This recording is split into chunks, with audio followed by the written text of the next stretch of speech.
hindi dapuan ng ubo, hindi sumpungin ng asthma, ano ang payo nyo, Doc? Lalong-lalo na sa asthmatic tulad ng binanggit nyo kanina po.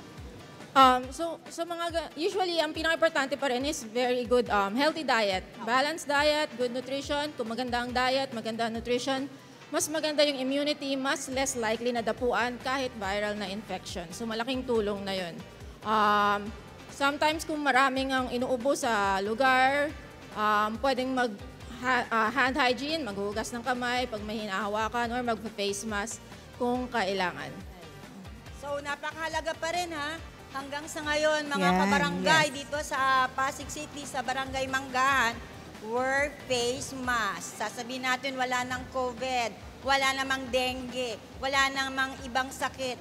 Pero ayon kay Dr. Maria Isabel, dapat pa rin po tayong magsuot ng face mask, lalong-lalo na kapag tayo po ay nasa mataong lugar. Right, Doktora? Yes. Thank you po.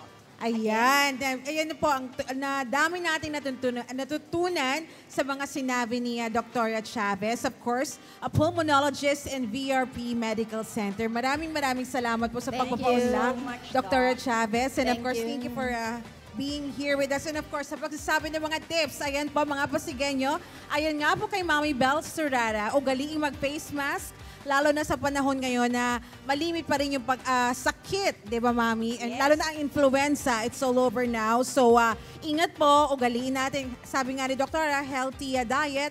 At the same time po, wear face mask all the time, lalo na pag nasa mataang lugar.